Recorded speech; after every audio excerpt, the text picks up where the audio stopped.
Romanos 12, versos 1 e 2. Já está lá no telão também. Vamos ler juntos.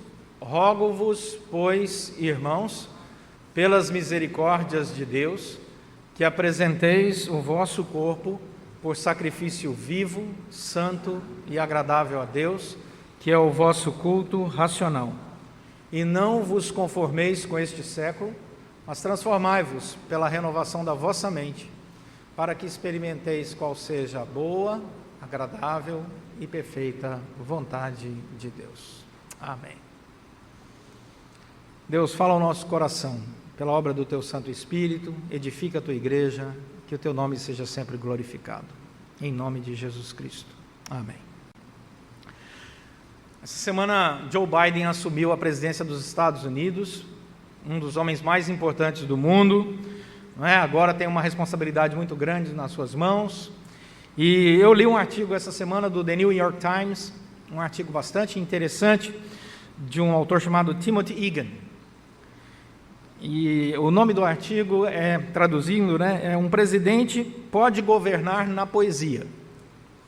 E a ideia do artigo é tratar o fato de que o Biden, o novo presidente dos Estados Unidos, ama poesia irlandesa. Já citou vários poetas irlandeses, ele realmente gosta de poesia, e na posse dele chamou uma menina, uma jovem de 20 e poucos anos, muito bem formada por sinal, para falar e deixar claro o seu coração através de uma poesia, os seus sentimentos. Foi muito bonito. E aí o autor desse artigo do The New York Times, o Timothy Egan, diz o seguinte: se o Biden e o Congresso forem bem-sucedidos nas grandes ideias e não apenas na reversão de ordens executivas erradas ou legislação impopular, ele será lembrado com carinho, mesmo que tenha apenas um mandato pela frente. Se ele falhar, bem, lamento lembrar que a maior parte da poesia irlandesa está enraizada no desespero. Ele continua: assim, na quarta-feira, a primeira mensagem que o presidente irlandês Michael Higgins enviou para o Joe Biden foi uma citação de um poeta irlandês que dizia o seguinte: descontraia-se na graça de começar. Descontraia-se na graça de começar. Eu gostei desse negócio. Descontraia-se na graça de começar. Ou seja, curta o momento. Porque daqui a pouco você vai ter tanta coisa para fazer. Curta o seu momento. Descontraia-se na graça de começar. Sabe por quê? Porque com o passar do tempo as lutas chegam. E nós estamos vivendo um momento muito difícil. Nós estamos vivendo um momento em que nós precisamos muito do renovo que vem do Espírito Santo de Deus. Falamos sobre isso domingo passado. E aqui, quando nós olhamos a força da poesia, que aqui o autor desse artigo vai falar um tempo todo, a força da poesia, chega um momento em que ela tem o seu limite de competência, mas a palavra de Deus não. E aí nós nos lembramos de Charles Haddon Spurgeon, o príncipe dos pregadores inglês, que viveu entre 1834 e 1892, e ele disse o seguinte, Charles Spurgeon: se estamos tão fracos que só temos forças para respirar, que cada respiração seja uma oração. Que cada respiração seja uma oração. Quando Paulo escreveu essa carta aos Romanos, ele estava vivendo um momento muito especial no ministério dele. O apóstolo Paulo, já há mais de 10 anos, estava pregando ali naquele entorno do Mediterrâneo. Ele tinha saído da Turquia, tinha ido orientado pelo Espírito Santo de Deus até a cidade de Filipos, no norte da Grécia. Depois ele pregou e organizou uma igreja em Filipos, em Tessalônica, em Bereia, desce para o sul da Grécia, vai até Atenas, vai mais ao sul, chega na cidade de Corinto. Ele deixa liderança e igrejas plantadas. Ele diz que esse era o objetivo da vida dele. E agora, lá de Corinto, olhando a obra toda que ele havia feito, ele diz assim, Romanos capítulo 15, eu já não tenho mais nada para fazer aqui. O que eu tinha que fazer nessa região, já fiz. Em Romanos capítulo 15 ele fala sobre isso. Então agora eu preciso ir para a Espanha, eu preciso levar o evangelho para a Espanha. E ele diz, eu sei que Roma é importante a cidade para que seja uma base, e essa igreja será uma base missionária para que eu chegue até a Espanha. Então por isso que Paulo escreve essa carta aos Romanos. Ele usa 11 capítulos para falar da teologia, ele tira dúvidas teológicas, porque ele não tinha plantado a igreja de Roma. Ninguém sabe quem plantou a igreja em Roma. A igreja em Roma nasceu naturalmente, fruto provavelmente de um grupo de pessoas que participaram do Pentecostes, lá em Atos 2, e que ao retornarem para Roma, plantaram uma igreja ali. Agora Paulo gasta 11 capítulos da carta aos Romanos explicando para eles questões teológicas profundas. E aí, depois de 11 capítulos, nós encontramos o apóstolo Paulo, a partir desse capítulo 12, falando daquilo que é a doutrina na prática. Ele vai agora pegar todo aquele conteúdo doutrinário e vai dizer que teologia boa é aquela que também é prática. E aí ele começa a falar sobre esses irmãos, escrevendo lá da cidade de Corinto para a igreja em Roma. E ele fala para eles sobre a importância de nós entendermos que Deus nos chamou para grandes experiências. É isso que o texto diz. Ele diz, olha, você vê o texto. Rogo-vos, pois, irmãos, pelas misericórdias de Deus, que apresenteis o vosso corpo por sacrifício vivo, santo e agradável a Deus, que é o culto racional, não vos conformeis com esse século, transformai-vos pela renovação da vossa mente. Para quê? Qual é a finalidade?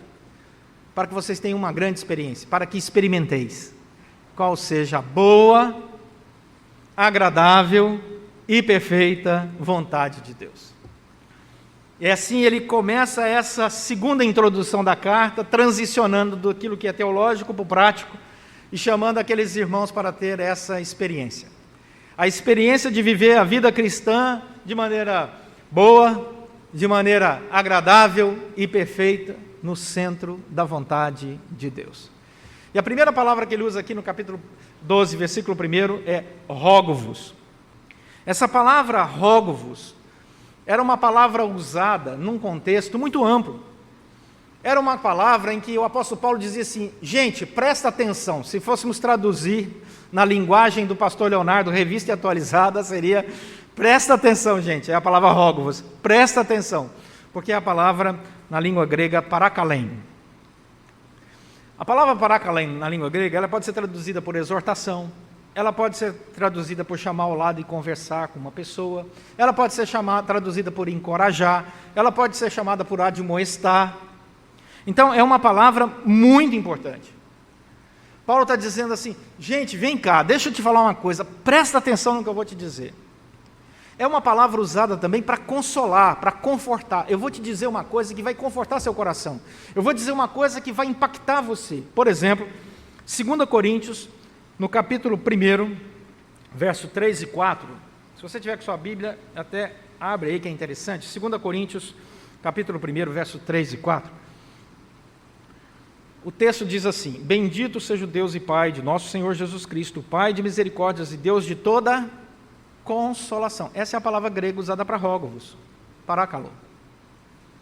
Percebeu como é que a palavra é rica na tradução? Deus de toda parákalo, de toda consolação. É Ele quem nos, parákalo, conforta. É em toda a nossa tribulação, para podermos, parákalo, consolar os que estiverem em qualquer angústia com a parákalo, consolação, que nós mesmos somos contemplados, no grego é parákalo. Contemplados por Deus. O que ele está querendo dizer? Volta lá para Romanos 12. Queridos, o que eu vou dizer agora é uma admoestação carinhosa, consoladora, transformadora, admoestadora, no sentido mais puro da palavra. E sabe por que eu vou dizer isso? Versículo 1 lá do capítulo 12. Eu vou rogar a vocês, meus irmãos, pelas misericórdias de Deus. Ou seja, a primeira coisa que ele faz é conectar a prática à teologia. Porque durante todo o capítulo 11, ele falou sobre misericórdia. Ele deu pareceres teológicos sobre a misericórdia. R.C. Sproul, um dos grandes expositores da Escritura, que faleceu há pouco tempo, disse o seguinte no seu comentário. Paulo havia acabado de expor sobre as misericórdias no capítulo 11.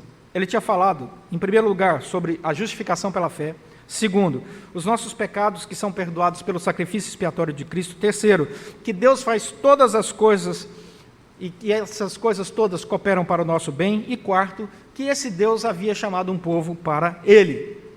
Aí ele diz, rogo-vos por essas misericórdias todas, por tudo isso que Deus fez por vocês, por tudo isso que Deus tem feito em nossas vidas, que vocês apresentem o vosso corpo como? Por sacrifício. Que tipo de sacrifício?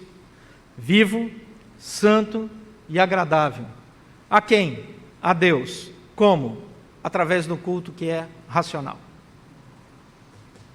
Essa é a maneira como o apóstolo Paulo agora começa a descrever a importância de crer e desenvolver a fé, de tal maneira que a gente possa viver de maneira descontraído na graça, não apenas no começo, mas descontraído na graça de Deus o tempo todo, renovado no Espírito, alegres no Senhor, vivificados pelo Senhor, não pelo contexto, não pelas crises, não pelos problemas, mas pelo Deus que nos ama, que se deu por nós, para nos dar uma vida boa, agradável e perfeita no centro da vontade dEle.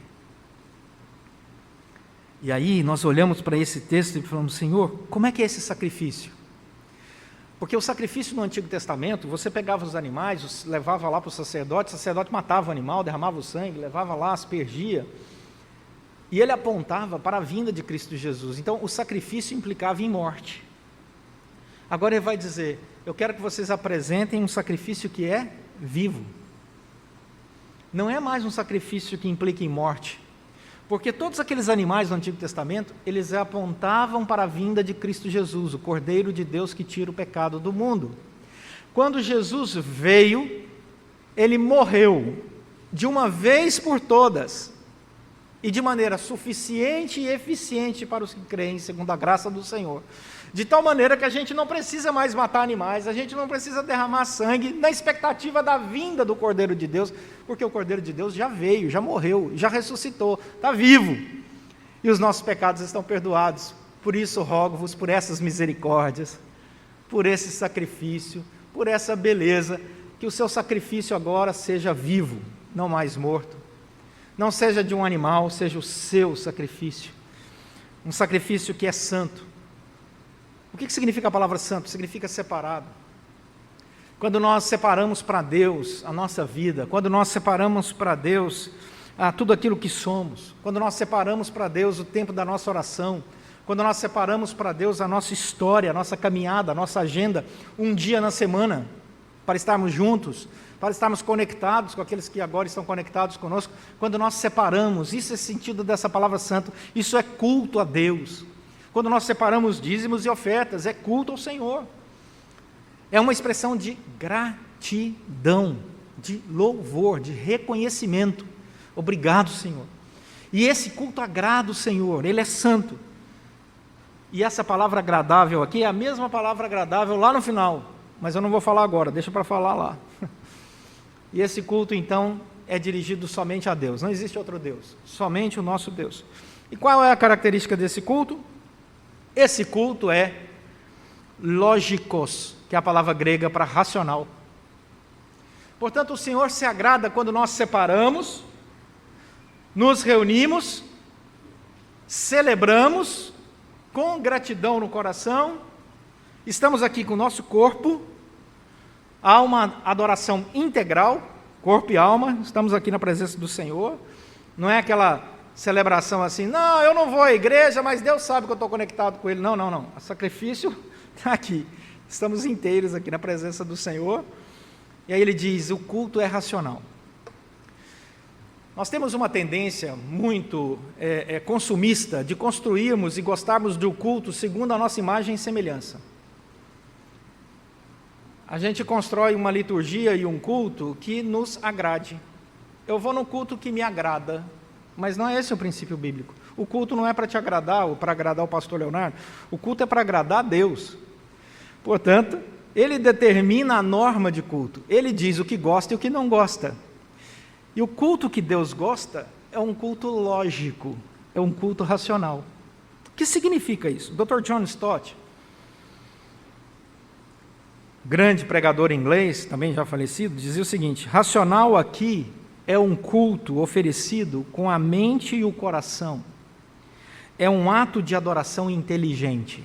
Perceba, é um culto oferecido com a mente e o coração. Culto racional não é a transformação do culto numa exposição da razão pura, plena e simples. Não é um diálogo acadêmico frio e distante. O culto racional é aquele em que nós entramos na presença do Senhor por inteiro, com as nossas emoções também.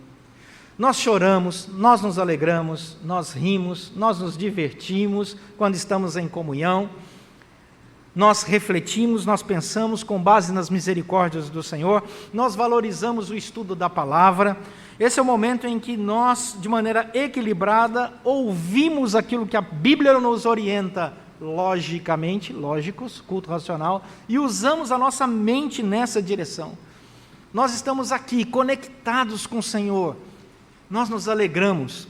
Muitas vezes, quando a palavra de Deus é exposta, o seu coração bate mais forte, você diz: foi para mim. Está respondendo aquilo que eu pensei essa semana. O Senhor, que bênção. Esse é o culto racional. Você está inteiro, você está presente. Isso é maravilhoso. Isso agrada o Senhor. E por isso, você evita, versículo 2, se conformar com este século. Ele diz: ofereça ao Senhor o culto que é racional, e não vos conformeis com este século.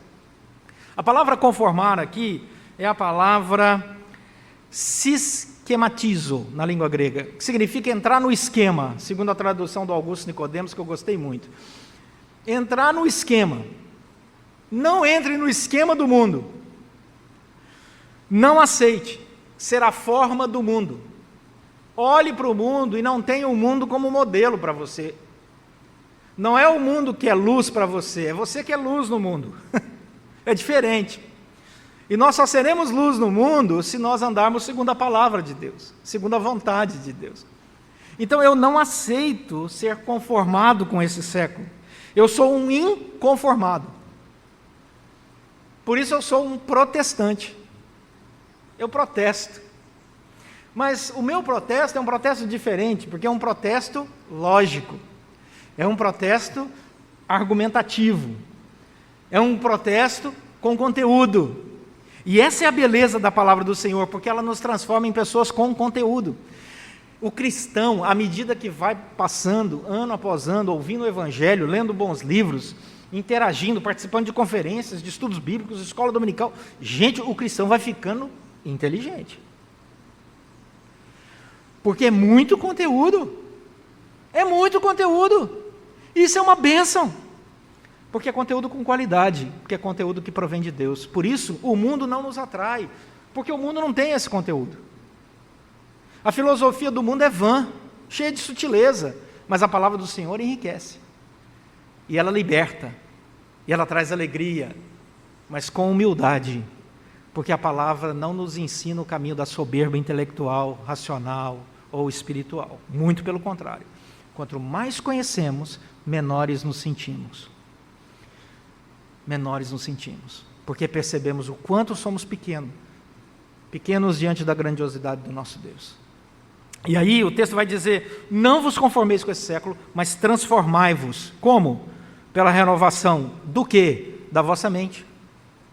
O versículo é claro. A palavra transformação aqui, no grego, é a palavra metamorfê, a palavra metamorfose, a ideia de um casulo que vira borboleta. Se você olhar bem o casulo, com todo respeito ao casulo é feio, mas borboleta é linda, né? Casulo não voa, mas borboleta voa. Casulo não curte nada, casulo fica lá, fechadão assim, ó, mal-humorado, né? Esperando a metamorfose, essa palavra grega aqui. Eu estou rindo, tá, gente, atrás da máscara. Estou pensando, o casulo mal-humorado é uma figura bem interessante. E aí ele é transformado. É a palavra metamorfose, é essa palavra usada aqui. Deus diz assim para nós: muda a sua mente. O Espírito Santo vem, inunda você, enche a sua alma, enche o seu cérebro, faz pulsar o seu coração por aquilo que é belo, aquilo que é bom, aquilo que é agradável, aquilo que é perfeito, e você muda, o Evangelho te muda para melhor. Você se descontrai na graça de Deus. E aí a palavra vai dizer que essa renovação da nossa mente, a palavra mente usada aqui, era a palavra usada para uma faculdade intelectual do uso da razão para decisão ética, a palavra nous. Ou seja, a sua mente diz, isso é certo, isso é errado, porque você agora tem a sua mente clareada, mudada, transformada pelo Espírito Santo de Deus, que usa a palavra de Deus para isso. Então, onde é que essa transformação vai acontecendo? Na nossa mente, no nosso coração, no nosso ser todo, para a glória do Senhor. Aí o apóstolo Paulo diz, vocês estão entendendo, meus irmãos, que beleza que é isso? E ele começa a finalizar o seu raciocínio. Por que isso tudo? Poderiam perguntar para o apóstolo Paulo.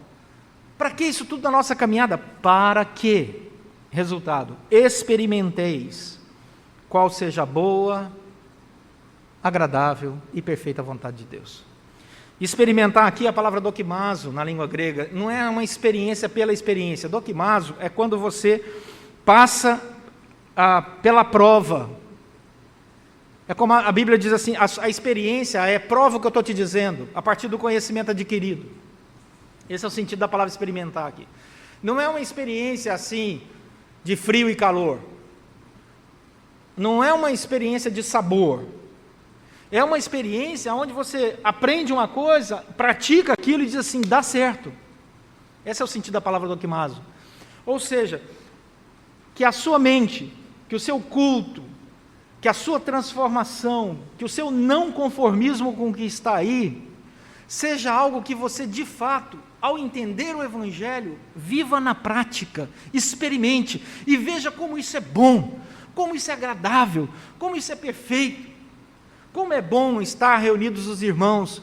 A gente falava isso há um ano e meio atrás, o pessoal falava, é bom mesmo, aí vem uma pandemia, aí ninguém pode unir mais, não podemos mais nos abraçar, estarmos juntos, encher a igreja. E aí o versículo ganha sentido. Como é bom e agradável. Ai, que saudade. Entendeu como a Bíblia estava ensinando aquilo que agora você compreende, experimenta, vê na prática? Como é bom o perdão, como é bom a solidariedade, como é bom ajudar o próximo, mais bem-aventurado é dar do que receber, diz a Bíblia. É verdade, como é bom abraçar e ser abraçado, como é bom amar e ser amado, como é bom. E essa é a palavra, e Paulo está terminando aqui dizendo isso. Rogo-vos para que vocês experimentem, rogo-vos pela misericórdia de Deus, para que vocês experimentem, rogo-vos que vocês se apresentem a Deus com esse culto racional, rogo-vos para que vocês entendam que a mente de vocês foi transformada. E a palavra agradável aqui é uma palavra que todas as vezes que aparece na Escritura ela está relacionada com Deus. Ela é agradável quando você coloca Deus na agenda. Sua vida será boa e sua vida será agradável, e essa palavra vai aparecer em Hebreus, Filipenses, Tito, sempre relacionada com a presença de Deus. Quando Deus fizer parte da sua agenda, de maneira completa, sua vida será boa e agradável. Sabe o que mais? Ela será também perfeita. A palavra perfeita aqui significa completa, sem defeito. Os filósofos gregos usavam essa palavra para a perfeição do cosmos absoluto. Quando os filósofos gregos antigos olhavam o cosmos, as estrelas, eles diziam assim, o cosmos é perfeito. Uma perfeição que é absoluta, é um bem absoluto. Paulo pega essa palavra aqui na língua grega e nos ensina que essa é a vontade de Deus, que você viva de maneira boa, agradável, tendo Deus na sua agenda o tempo todo, você experimentar isso, e que todo o universo, vocês já ouviram isso aí, né? conspira a nosso favor, que coisa magnífica. Só que agora isso tem um sentido mais teológico, né? Todo o universo conspira, inspira, revela que existe um Deus que dirige todas as coisas. Romanos capítulo 1. Tudo que se pode conhecer de Deus está revelado na criação. Deus se revela na natureza. E os homens são por isso indesculpáveis. Porque usam a sua mente e, inculcando-se por sábios, se tornam loucos. Daí o convite está feito, segundo a graça do nosso Deus e a misericórdia dele.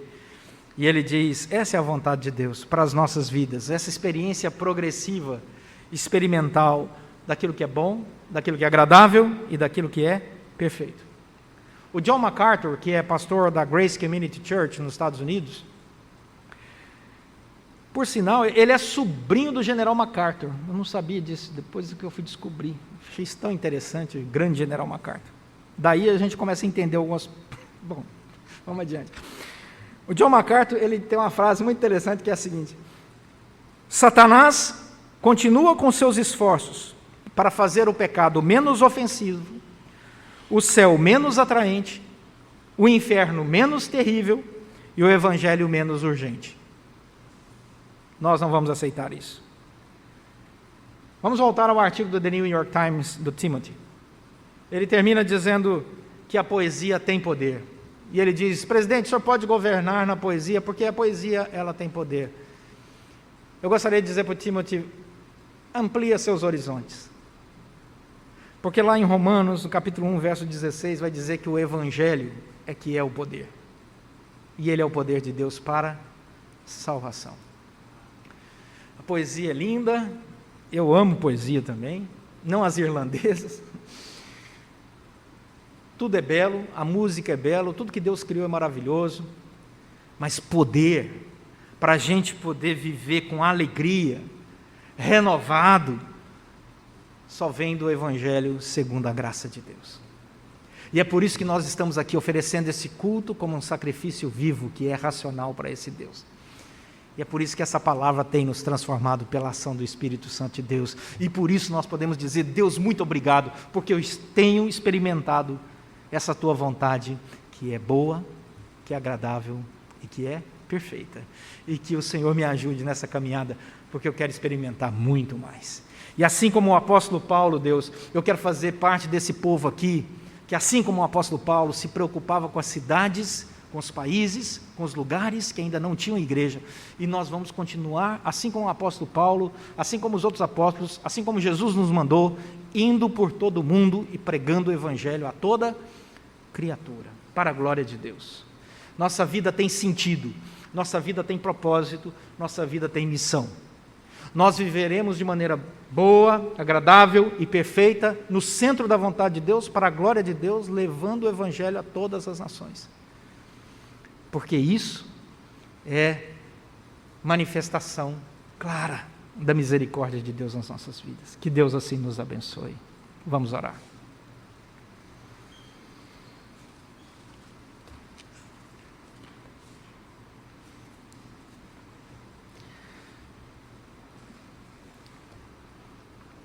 Senhor, nosso Deus e Pai, muito obrigado pela Tua palavra, que é tão maravilhosa, tão rica, tão completa.